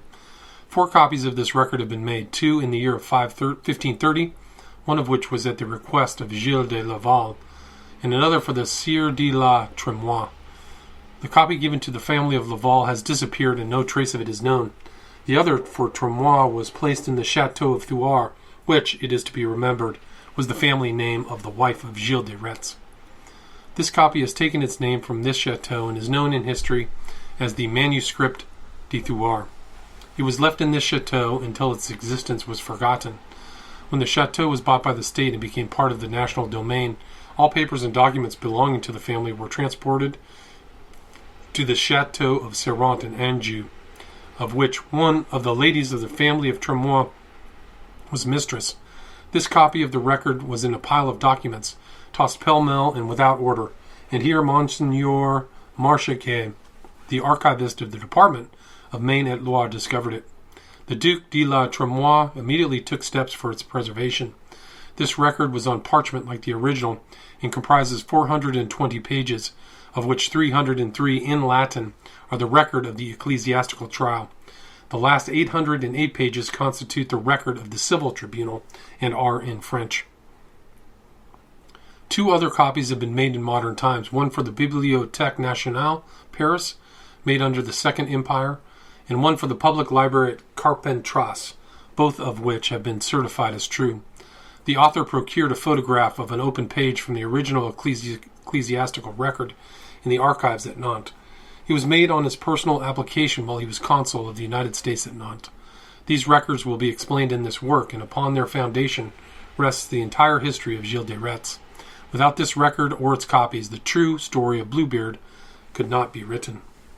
Michelet, in his description of the arrest and trial of Gilles de Rais, depends on two manuscript copies, which he mentions in a note, one in the Bibliothèque Royale, the other communicated to him by M. Louis Dubois.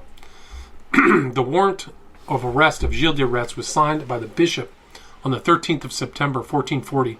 He was executed the next day, the 14th, and on that day Gilles was thrown in prison. On the 19th, 5 days after, he was brought before the bishop in the great hall of the Tour Neuve in the chateau at Nantes. No information has been prepared, no indictment filed. The prosecutor informed Gilles that he was charged with the crime of heresy and asked if he was willing to be tried before the ecclesiastical court, to which he consented, and added, with a defiant air of full assurance, that he would recognize and advance any other ecclesiastical judges, as he had a great desire to clear himself of such accusation in the presence of any inquisitor. It was on this occasion that the Bishop of Nantes called to his aid an auxiliary judge, Jean Blouin of the Order of Frere Prêcheurs, the Vice Inquisitor of the Faith for the Diocese of Nantes. And then, this business having been brought to a close, the session was adjourned until the 28th of September, when the witnesses would be heard. On Wednesday, the judges met, not in the great audience chamber, but in the hall below. It was and is the custom of the prosecution of criminal cases to have the investigation of the witnesses before either the court or some high officer of justice prior to the public and official trial. In this investigation, the procedure corresponds in some degree to that of our grand jury, or more properly before the prosecuting attorney as well as the presiding judge. The inquest made by the Bishop of Nantes, and with him his present prosecuting attorney, William Champollion, during the summer proceeding had been secret. The witnesses have been called up separately and examined privately, but on this occasion the session was open, at least to all witnesses, and as Michelet describes them, quote, "A cloud of witnesses, poor people, came up single file, crying and sobbing, while they recounted the details of the abduction of their children. Their cries and tears added to the horror of the crimes which they recounted, and showed the great sorrow and grief to which they had been subjected, and the terrors through which they had passed." The following is a record of this session and the depositions of the witnesses heard. Quote, "The register in this case and cases of faith, in the presence of the Reverend Father in Christ, Lord Jean de Malestroit, Bishop of Nantes, and Brother Jean Blouin, Vicar of Father Guillermus Marici, the Inquisitor mentioned below, against Gilles de Rais, soldier, lord, and baron of the same place, under accusation. In the name of the Lord, Amen. In the year of the Lord, 1440, on Wednesday, September 28th, and the third indiction, in the 10th year of the pontificate of our most holy Father in Christ, and Lord Eugenius IV, Pope by divine providence, and during the session of the Council of Basel, there appeared before the Lord Bishop Johannes de Malestroit and Brother Johannes de Blouin, Vicar of Guillermus Marici, the Inquisitor in matters of heretical wickedness, and before their scribes the person to be mentioned below, who, in tears and sorrows, complained of the loss of their children and grandchildren, and of others mentioned below, asserting that these children and others had, by the aforesaid Gilles de Rais, or Gilles de Rais, and certain other accomplices of his and his abettors, been treacherously carried off and inhumanly strangled, and that he had committed upon them sins against nature, that he had often invoked evil spirits and offered homage to them, and had committed very many other enormous and unheard of crimes, of which the ecclesiastical court takes cognizance. Of whom the first complainant is Agatha, the wife of Denis de la Mignon, of the parish of Holy Mary of Nantes, stating that a certain Colin, her grandchild, the son of Guillermus Avril, about 20 years of age, small of stature and white of face, having on one ear a birthmark, in the year of 1439, in the month of August or thereabouts, on a Monday morning early went to the house commonly called La Suze in the city of Nantes, belonging to and occupied by Baron de Rais, or Gilles de Rais, and afterwards she did not see the aforesaid Colin, nor did she hear anything about him until a certain Perina Martini, alias La Meffray, and was arrested and shut up in the prisons of the secular court of Nantes. After this arrest, she says that she heard it said by many that very many boys and innocent children had been carried off and killed by Gilles de Rais. She does not know to what purpose. Likewise, the widow of Reginald Donnet of the parish of Holy Mary of Nantes also complained that Jean, her son, and son of aforesaid Donnet, used to frequent the house of de la Suze in the city of Nantes. And since the feast of St. John the Baptist of the year 1438, she heard nothing about him until the aforesaid Perrina Martin, alias La Meffray, was arrested and imprisoned and confessed that she had given him over to the aforesaid de Retz and his companions. Joanna, the wife of Guillebelti de Lit of the parish of St. Denis of Nantes, likewise complains that her son Guillermus used to visit the house de la Suze and went there during the first week of last Lent. She had heard M. Jean Briant say that he had seen him in the aforesaid house on 7 or 8 successive days, that she had never afterwards seen her son, and that she suspected that he had been put to death in that house. Johannes Hubert and his wife, parishioners of St. Vincent of Nantes, complained that a certain son of theirs, Jean by name, about 14 years of age, went to the house La Suze 2 years before the feast of the Nativity of St. John of last year, and then returning to the house of his parents, told his mother that he had cleansed the room of the aforesaid de Retz in the house de la Suze, and had therefore bread in the aforesaid house, which bread he brought home and gave to his mother, to whom he also said that he was in favor with Mr. Retz, and that the Lord had given him white wine to drink. Consequently, he immediately returned to the house of Suze, and was never seen again by his parents. Joanna, wife of Johann Darel of the parish of St. Similian near Nantes, complained that on the feast of St. Peter's and Paul the year before, she was going home from the church of Nantes in the evening, and a child of hers, aged 7 or 8 years, was following her. When she had reached the church of St. Saturnine of Nantes, or near it, she looked around to see her son, whom she thought to be following her, but she saw him neither then nor ever after. The wife of Yvonne Cugin, stonecutter, of the parish of Holy Cross of Nantes, complained that she had given to a certain Poitou, a servant of Mr. Retz, one of her sons.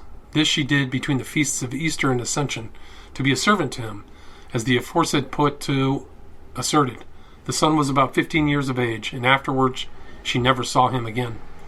Theophania, the wife of Etienne Charpentier, butcher, of the parish of St. Clement near Nantes, complained that Peter, the son of Ionette Deligue, the grandchild of the complainant, 10 years old or thereabouts, was lost 2 years ago, and from that time nothing was heard of him until the aforesaid Perrina Martini, alias La Pelaison, nicknamed La Meffray, confessed, as is said, that she had given him to the followers of Gilles de Rais. The wife of Peter Coupery likewise complained that she had lost her 2 sons, one 8 and the other 9 years old. Johannes Magnet complained that he had lost a son, wherefore said complainants said that they suspected that the aforesaid M. de Rais and his accomplices were culpable and conscious of the loss and death of the aforesaid children. The judges and those present and in authority were much moved by these scenes, and they declared that such crimes should not go unpunished, however high the rank of the accused, and they directed the bailiff to notify Gilles to appear before their tribunal on the 8th of October to respond to their presence and accusations against him. On that day, more witnesses were introduced, but their depositions were not written out, or at least are not in the record. The court was opened in a great audience chamber in due form and solemnity about 9 o'clock in the morning. The audience was public, and the hall was crowded. Gilles was brought to the bar as a criminal and required to plead. He carried a high head, looking around him disdainfully, as in the days of his power and strength. The bailiff recited that in accordance with the orders given him, he had the possession of the body of Gilles de Rais, which he now presented before the court. Immediately the prosecutor arose and proceeded verbally with the arraignment of the prisoner. It is to be remembered that the methods of procedure in the courts of that country are now, and were then, quite different from that of the common law courts. After the oral statement of the crimes of which he was accused, the prosecutor called upon Gilles to plead, to which Gilles also orally declared his refusal, and demanded an appeal from the Bishop of Nantes and the Vice-Inquisitor, supposed to be an appeal to the Archbishop at Tours or to the Pope himself. His appeal was refused immediately, and his plea demanded. Michelet, in the History of France, justifies Gilles in his refusal to plead and demand for an appeal. For, he says, one cannot deny that the judges before whom Gilles was to be tried were his enemies. Gilles seems, in making these demands, to have intended to use the law's delay more than to have had any special hope of being sustained by the higher courts. It is remarkable, though, to consider the value attached by the court to Gilles' plea. It was evident that when he did plea, it would be a plea of not guilty, but this seemed to have had no effect upon the judges or upon their course of procedure. They appeared quite willing to permit the plea of not guilty, but were determined to have a plea of some kind entered. It would be curious to trace the causes of this solicitude on the part of the judges. The filing of the plea may have been required for some purpose deeper than the appearance would indicate. Possibly it stood in the stead of the present rule of law that requires the criminal to be arrested and brought before the court in order to give it jurisdiction. True, the party can, in France, be tried in his absence and convicted in contumacion. But this can only be done after the party shall have been arrested and filed his plea. In murder trials, no conviction can be had in court of any civilized country until the proof shall be made of the corpus delicti. It would appear as though the importance of this plea was that it should be an evidence of the presence of the prisoner before the court. It may have been, in the eye of the law, a synecdoche, where a part stood for the whole, a plea standing for the evidence of arrest and presence of the prisoner before the court, which was necessary to give it jurisdiction of the case. However this may have been, the court manifested great determination to obtain the plea from Gilles. They gave him some days to consider the matter, but he replied that at once that, quote, "None of the articles which you have presented against me are true, except two things therein charged: the baptism that I have been received, and the renunciation which I have sworn against the demon, his pomp and his works. I am now, and have always been, a true Christian." Upon the receipt of this answer and the defiance, the prosecutor became indignant. He offered his oath to support each and every one of the articles he had presented. Turning to Gilles, he demanded that he make the same oath, and in the same manner, that is, between the hands of the bishop and the vice-inquisitor. This was demanded of him 4 different times. He was begged, pleaded with, implored, threatened, menaced with excommunication, but he remained strong in his refusal. What a strange thing is human nature. This man had committed the most fearful, inhuman, and base crimes against the innocent and defenseless. And yet, when brought to the bar of trial, he insisted that he was a true Christian, and whatever else he might do or have done, he stood firm in his resolve not to take a false oath. He could commit murder times without number, and he seemed to consider the punishment for this relating only to the body. A false oath taken before God seemed to him to carry its punishment into the next world and to imperil his soul through eternity.